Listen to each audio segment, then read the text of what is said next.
Hi, sweetie. How are you? Don't you normally work on Fridays? Yeah, but I had to talk to you. It couldn't wait. Oh, sure. What's up? Well, I need to get something off my chest. That's good, because there's been something on my mind, too. Let me go first. This is important. Okay. I'm sorry to spring this on you, but I think we should break up. Wow. That's big news. Well, why do you want to dump me? I suppose it would be fair of me to give you a reason. Well, yeah. This comes out of nowhere. A reason would be nice. I'm breaking up with you because you've become a real couch potato. All you do is watch TV, and the only thing you like to watch on TV is cartoons. But I thought you were crazy about cartoons. Remember that time we saw the movie A Bug's Life? You were smiling during the whole thing, and you were in seventh heaven for the rest of the night. Didn't you enjoy it? I thought it was cute, but then I moved on. You're still obsessed with cartoons. Well, what else? You've really let yourself go, too. We used to go biking and play tennis, and now you just sit around eating cereal watching your cartoons. So I don't turn you on anymore? Isn't it a bit shallow to break up with someone just over looks? But that's not all. You never want to go out and do anything.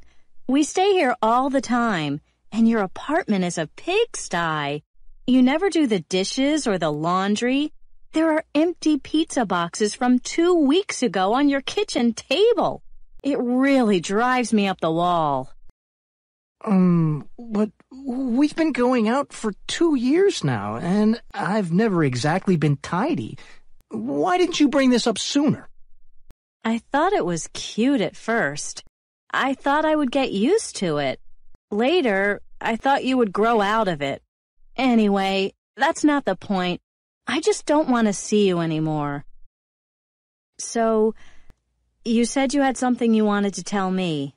I suppose how you hate that I try to control your life and change you. No. Actually, I wanted to ask you if you knew where I left the remote control for the TV. I haven't been able to find it for weeks. It figures.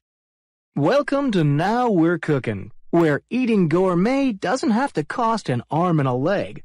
Each week we break down culinary masterpieces from world-famous chefs and take you step by step from choosing the right ingredients to serving them up.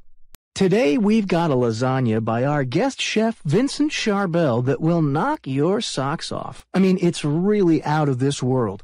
Chef Charbel is here with us to share his recipe and teach us a few tricks of the trade. Welcome, Chef Charbel. Thank you for joining us.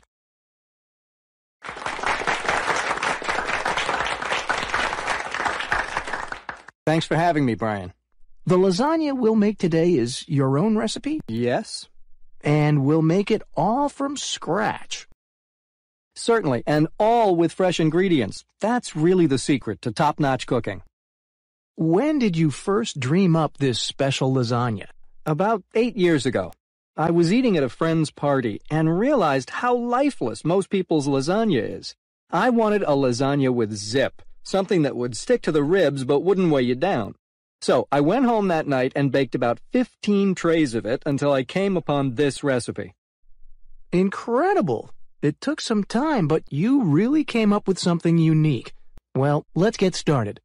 As usual, here on Now We're Cooking, to prove that even amateurs can make meals to die for, we invite a member of our studio audience to lend a hand in the preparation of the dish. Today we have Beatrice from San Diego. Welcome, Beatrice.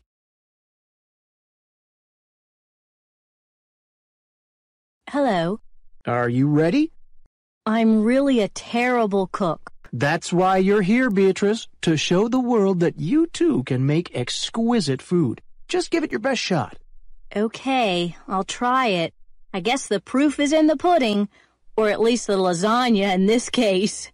That's right. Okay, let's take a short commercial break and then we'll pick up with our lasagna where we left off.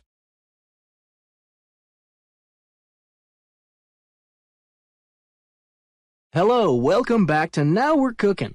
During the commercial break, we mixed the cheeses and spices, boiled the noodles, and made a sauce from homegrown tomatoes. So now we're ready to put this baby together. I think I overboiled the noodles. No, Beatrice, you did fine. You caught them in the nick of time. Well, that brings up a good point. For lasagnas or any pasta dish that will be baked or reheated later, you want to undercook the noodles. This prevents them from getting soggy when you recook them later. Absolutely, Brian. So, let's get to it. You might notice that Beatrice has laid out the noodles flat while we were waiting to use them. This is so they don't dry in weird positions before we get a chance to put the lasagna together. Great. Now the rest of this is really a piece of cake. You said it. We're just going to put down a layer of noodles, then sauce, then cheese, and keep on like that till we fill the tray. Here, Beatrice, you try. Okay. Now, to give this lasagna some kick, you want to lace the lasagna throughout with a grated cheese that has bite. Beatrice is using a nice, robust pecorino cheese. Looking good, Beatrice. Thanks. While Beatrice finishes up here, I'll show you a tray that I finished and baked ahead of time. Let me help you. Can our cameras get a shot of that? Oh. Wow. Now that's a lasagna you can sink your teeth into. Thanks, Mr. Charbel. That's all for our show today. Folks, as always, don't forget what we always say here at Now We're Cooking. The devil's in the details, and the secret's in the sauce.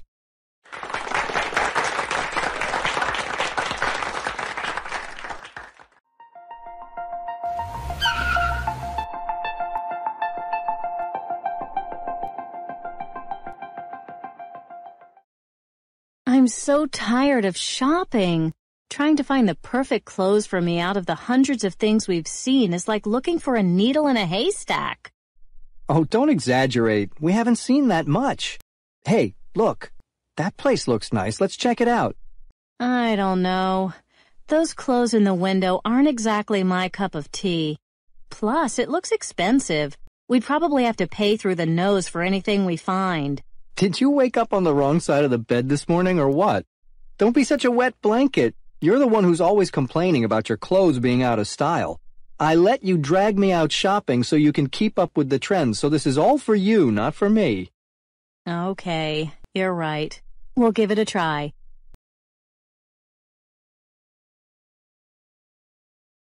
Hey, look at this blouse. Do you want to try it on? Wow, it's a bit low cut, don't you think?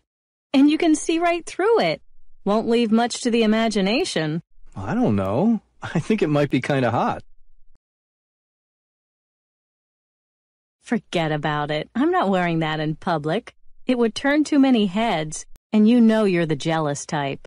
Well, in private then. Oh, just drop it.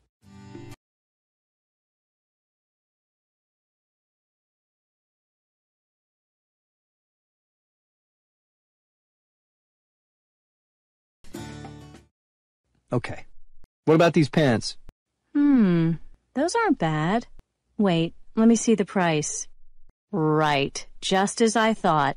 Unless you want to cough up $150 for a pair of pants. I don't think so. All right. How about these jeans? Nice cut, basic, they don't cost an arm and a leg. Yeah, but they look like cheap knockoffs. If I'm going to wear bargain basement clothing, I want to be the only one who knows it. Oh, come on, these look fine. And besides, why do you give a darn what other people think? Didn't you always used to say that the clothes make the man? Well, now I'm reformed. I just throw on whatever's clean and out the door I go. Well, I like to make a nice impression, to come off as someone who cares about the way she looks. Speaking of which, check out these pants. They're really great.